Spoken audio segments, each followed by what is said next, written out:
चाबूस चाबूस बने के मुसवा धनिया चढ़ले जवनिया काटा कोटर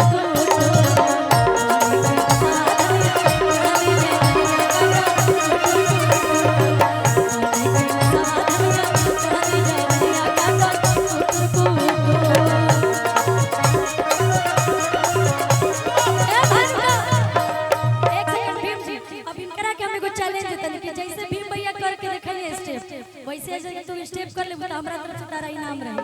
चैलेंज हम करा के देते जैसे जैसे भीम भैया करे वैसे सब करना है। हां देंगे देंगे देंगे उसके लिए मत डरिए। लाड़ा सर तो बहन हरियो जी आई कि बने के मुसवा धनिया चढ़ली जवनिया काटा कोटर को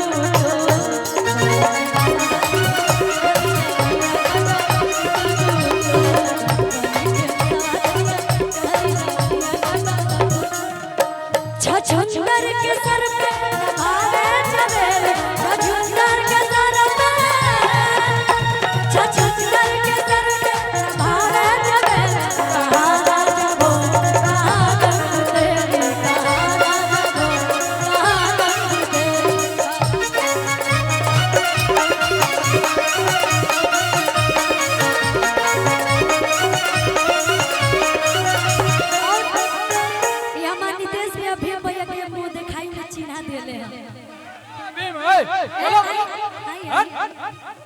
मिलेगा मैं दूंगी आपको आपको मैं दूंगी आप आइए। और ये जो मिला है ना वो आपको मुंह दिखाई में मिला है। कृष्णा सर यहाँ के मुंह दिखाई में क्या मिलल बा अकात मांगे तड़े चिन्ह चाहे मुंह दिखाई के आओ हो ले आए गहना गढ़ाई के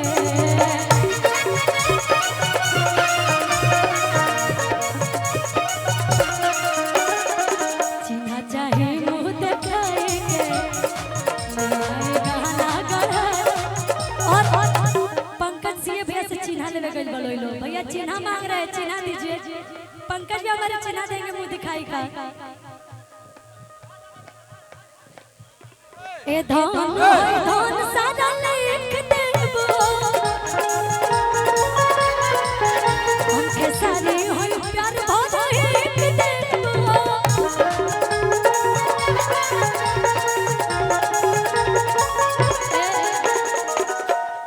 अच्छा हमरो के चिन्हा मिली का हमको भी चिन्हा मिल रहा है। छूटल ना हर दिपिया बड़ा बेदर्द पिया छूटल ना हर दिपिया बड़ा बेदर्द पिया तू तो भरा और का कहते हैं किया वो पढ़ाई धनिया तोहरा के हो गुटर गुटर वो पढ़ाई धनिया तोहरा के हो सुनो गुटर गुटर बने के मुसवा धनिया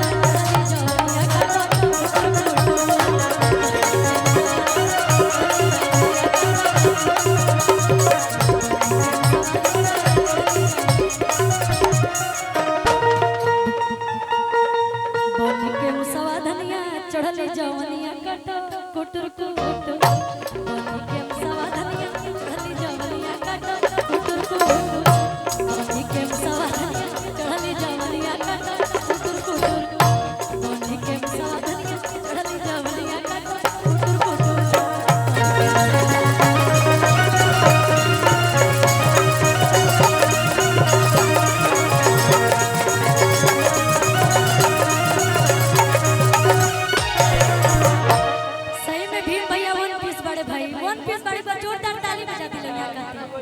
जोरदार ताली मुझे मारो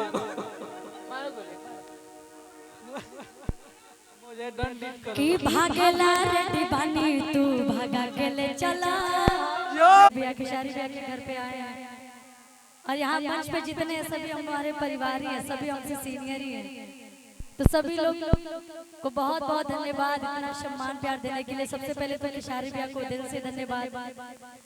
भैया बुलाए और बहुत सम्मान भी मिला भैया के परिवार से और भैया से भी और हमेशा प्यार मिलता आ रहा है मुझे किशारी भैया से। चाहे तब जब मैं कुछ नहीं थी और चाहे अब जब दो चार लोग मुझे जानने लगे हैं। भैया शुरू से ही बहुत सम्मान दिए हैं बहुत सपोर्ट किए हैं और मुझे बहन बोलते हैं तो जाहिर सी बात है भैया का प्यार हमेशा मिलता है मुझे।